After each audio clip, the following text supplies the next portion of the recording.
Hello students, welcome back to study visa international Gyani YouTube channel. आज की इस video में हम आपको बताएंगे 5 मेजर रीजंस जिनके कारण स्टूडेंट वीजा रिजेक्शन आता है। अगर आप इन 5 बातों का ध्यान फाइल अप्लाई करने से पहले या फाइल को लॉन्च करने से पहले इन 5 बातों का ध्यान रख लेते हैं तो 100% स्टूडेंट्स आपको वीजा निकल सकता है।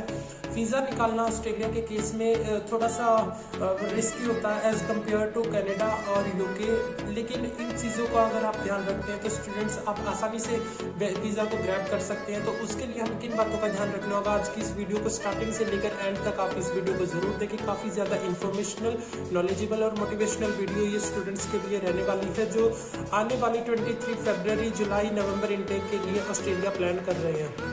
तो स्टूडेंट्स, वीज़ा रिजेक्शन का सबसे पहला जो कारण होता है वो हमारे एकेडमिक्स होता है। अगर आपके लो एकेडमिक्स है किसी कारण से तो आपको चाहिए कि आप उन्हें इम्प्रूव करें।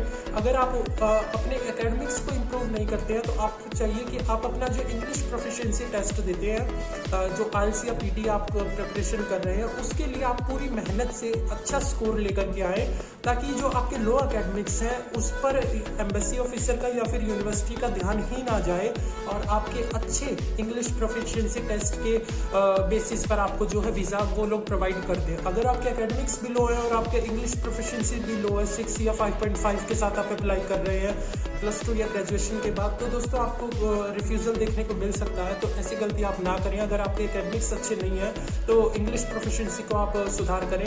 अगर आपकी इंग्लिश प्रोफिशिएंसी अच्छी नहीं है तो आपके एकेडमिक्स अच्छे होने चाहिए।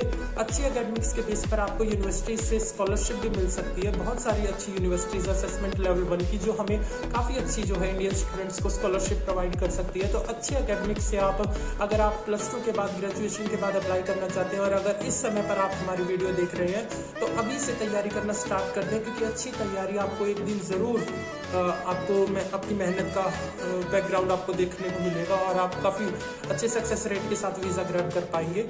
सेकंड पॉइंट जो हमारा आता है वो आता है हमारा कोर्स रेलिवेंसी का। अगर आपने +2 की बात करें या ग्रेजुएशन की बात करें, आपके पास जो भी स्ट्रीम है, अगर आप उस स्ट्रीम को चेंज नहीं करते हैं, स्ट्रीम की रेलिवेंसी को मेंटेन रख के ऑस्ट्रेलियन यूनिवर्सिटी में कोर्स को लिए अप्लाई करते हैं, ऑफर लेटर के लिए अप्लाई करते हैं, तो आपको जो है वीज़ा के चांसेस काफ़ी अच्छे रहते हैं, क्योंकि आप कोर्स रेलिवेंसी को मेंटेन करते हैं। तो उसी के अकॉर्डिंग आप SOPs में जो है एम्बेसी ऑफिसर को और यूनिवर्सिटी को सेटिस्फाई कर सकते हैं। GT क्राइटेरिया में आपको दिक्कत नहीं आएगी, आप आसानी से GT को क्लियर कर पाएंगे।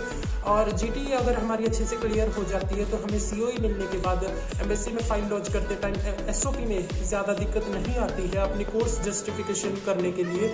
लेकिन अगर आप किसी कारण से कोर्स या स्ट्रीम को थोड़ा चेंज कर रहे हैं तो उसके लिए आपको एक बहुत ही अच्छी SOP की ज़रूरत पड़ती है। अगर आप एक बहुत अच्छी SOP प्रिपेयर करके कोर्स रेलिवेंसी शो करना चाहते हैं तो आपको बहुत अच्छी SOP तैयार करनी होगी। SOP में आपको एम्बेसी ऑफिसर को मनाना होगा कि आपने कोर्स क्यों चेंज किया है। बहुत सारे बच्चे ऐसे होते हैं जिनका कोर्स रेलिवेंसी के कारण भी जो है, कोर्स इररेलिवेंसी के कारण, यानी कि उनके कोर्स का किसी तरह का मैच नहीं होता है, कंपेरेबिलिटी नहीं होती है और कोर्स जो है वो गलत सेलेक्ट कर लेते हैं। अगर फॉर एग्जाम्पल अगर मैं बात करूँ, कोई बैचलर ऑफ आर्ट्स का स्टूडेंट है या BCom का स्टूडेंट है तो उसके लिए MBA या फिर MBA in marketing, MBA in HRM का कोर्स जो है वो काफ़ी ज़्यादा रेलिवेंट रहता है। लेकिन बच्चे गलती करते हैं, बैचलर ऑफ आर्ट्स के बाद या तो मास्टर ऑफ आर्ट्स ले लेते हैं या फिर बच्चे वोकेशनल कोर्सेज ले लेते हैं जिनको वेट कोर्सेज बोला जाता है, या फिर बहुत सारे बच्चे ऐसी गलती करते हैं कि वो लोग मास्टर्स इन टूरिज्म वगैरह का कोर्स ले लेते हैं, जिसके कारण ना वो अच्छे से SOP में इस चीज़ को एक्सप्लेन कर पाते हैं, जिसके कारण उन्हें एम्बेसी से रिजेक्शन मिलता है और उसमें साफ तौर पर लिखा जाता है कि 102 क्लॉज के कारण उनका वीज़ा रिजेक्ट कर दिया गया है। क्योंकि अगर आपका कोर्स इररिलेवेंस है तो एम्बेसी ऑफिसर को लगता है कि you will stay here, you will not go back to your country, यानी कि आप यहाँ पर आकर परमानेंट रेजिडेंस बनना चाहते हैं, आप यहाँ से वापस नहीं जाएंगे आपकी कोर्स इररिलेवेंसी के कारण। तो तीसरी चीज़ जो हमारे सामने आती है जिसके कारण बहुत सारे बच्चों के स्टूडेंट वीज़ा रिजेक्ट होते हैं, वो सबसे मेन इंपॉर्टेंट चीज़ जिसको मैं बताऊंगा वो है हमारे फंड्स। अगर आपके फंड्स अच्छे तरीके से प्रिपेयर नहीं है तो साथियों, तो आपको इंतज़ार करना चाहिए, अपने फंड्स को अच्छे तरीके से मेंटेन करें प्रॉपर तरीके से और फिर आप अपनी फाइल के लिए अप्लाई करें, वरना आपको रिजेक्शन मिल सकता है। हमें अगर फंड्स की बात करें तो हमें 1 ईयर के living expenses, return air fare और नेक्स्ट सेमेस्टर की फीस हमें शो करनी होती है, जो कि लगभग 25 से 30 लाख रुपए के फंड्स हमें चाहिए होते हैं। इसके अलावा अगर हमारे फाइनेंशियल मैट्रिक्स और भी ज़्यादा अमाउंट के रहते हैं तो वो एक अच्छी बात होती है, हमारे लिए प्लस पॉइंट होता है, क्योंकि ऑस्ट्रेलिया में फ़ीस जो है वो काफ़ी ज़्यादा एक्सपेंसिव है एज़ कम्पेयर टू कैनेडा। और यहाँ पर जो है लिविंग एक्सपेंसेस जो है वो भी काफ़ी ज़्यादा महंगे होते हैं, काफ़ी ज़्यादा कॉस्टली होते हैं। इसीलिए ऑस्ट्रेलिया हाई फाइनेंशियल्स की डिमांड करती है। ऑस्ट्रेलिया में फंड्स शो करने के लिए आप मदर, फादर या पर्सनल अकाउंट का भी यूज़ कर सकते हैं, लेकिन हमें यहाँ पर चाहिए ITRs उन सब लोगों के जो आपके फंड्स को शो कर रहे हैं, क्योंकि ITR इस चीज़ का प्रूफ होता है कि हमारे पास ये इनकम कहाँ से आई है, ये इनकम हमारी है भी या नहीं, इसके लिए हमने टैक्स रिटर्न किया है या नहीं किया। अगर हमारे पास ITR नहीं है तो हम अपनी इनकम को प्रूव नहीं कर पाएंगे, और अगर हम अपनी इनकम को प्रूव नहीं कर पाते हैं तो वहाँ पर जो है कहीं ना कहीं एम्बेसी ऑफिसर को शक जाता है कि हमारी जो है जो इनकम है, जो हमारे पास जो पेमेंट है वो स्टॉक का पेमेंट है, किसी तरह का फ्रॉडुलेंट पेमेंट है। तो इस तरह की चीज़ों का आप ध्यान रखें कि हमारे जो फंड्स हैं वो सेविंग में, जिसको लिक्विड सेविंग बोला जाता है, चालू खाता, या फिर हमारे FD में फ़ंड होने चाहिए, ताकि हम प्रॉपर तरीके से शो कर सकें एम्बेसी ऑफिसर को कि जी हाँ हमारे पास कितना अमाउंट है वहाँ पर अपने एक्सपेंसेस के लिए। इसके अलावा अगर हम बात करें तो ITRs हमें शो करनी होती है। हमें किसी तरह का फेक डॉक्यूमेंट यूनिवर्सिटी के सामने GD क्राइटेरिया क्लियर करते समय या फिर एम्बेसी में हमें किसी तरह का फेक डॉक्यूमेंट प्रोवाइड नहीं करना है दोस्तों।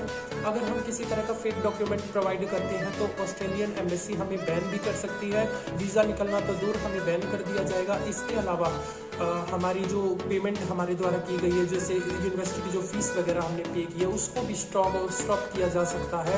वीज़ा भी रिजेक्ट होगा, साथ ही साथ हमारी पेमेंट भी रुक जाएगी, और हमारे जो है फ्यूचर पर एक ब्लैक स्पॉट लग जाता है।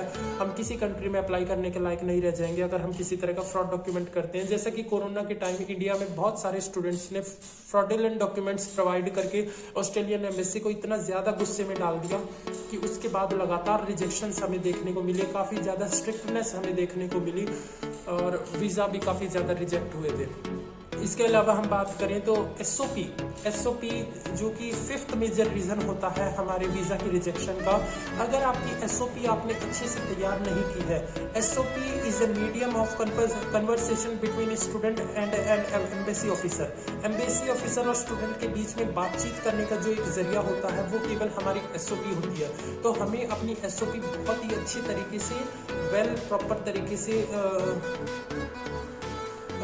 रेडी करनी है, ताकि हम एम्बेसी ऑफिसर को अच्छे तरीके से अपनी जस्टिफिकेशन दे पाएँ कि हम ऑस्ट्रेलिया की ओर आ रहे हैं, क्या पर्पस है हमारे आने का, इस कोर्स को करने के बाद हम वापस जाएंगे या नहीं जाएंगे, कौन सी नौकरी हमें मिलेगी, कितने पैसे की नौकरी मिलेगी, इंडिया में इसके क्या बेनिफिट्स हैं, इंडिया में इसके क्या ड्रॉबैक्स हैं, ये सेम कोर्स हमने इंडिया में क्यों सेलेक्ट नहीं किया, यही कोर्स ऑस्ट्रेलिया की किसी यूनिवर्सिटी में, मान लीजिए हम ग्रिफिथ यूनिवर्सिटी में कोर्स ले रहे हैं, तो ग्रिफिथ में क्यों ले रहे हैं, डिकन में क्यों नहीं ले रहे, ब्रिस्बेन में क्यों आ रहे हैं, गोल्ड कोस्ट में क्यों आ रहे हैं। तो इन सब चीज़ों को एक्सप्लेन हमें जो है SOPs में करना होता है। SOP में हमें बताना होता है ties of my self with my country, कि मैं यहाँ पर वापस क्यों आऊँगा। अगर आप इस चीज़ को अच्छे तरीके से प्रूव या जस्टिफाई कर पाते हैं तो ही आपको जो है ऑस्ट्रेलियन एम्बेसी का ऑफिसर आपको वीज़ा देगा, अदरवाइज आपको 100% वीज़ा का रिजेक्शन मिलेगा अगर आप इस चीज़ को जस्टिफाई नहीं कर पाते हैं कि आप ऑस्ट्रेलिया क्यों आ रहे हैं स्टडी वीज़ा के बेस पर।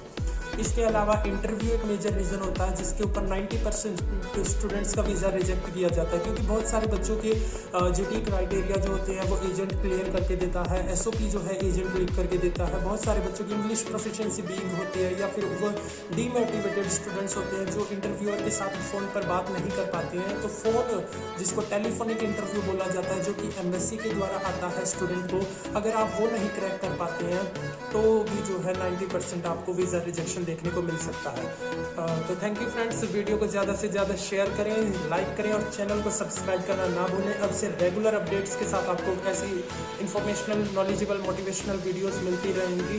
Bye bye.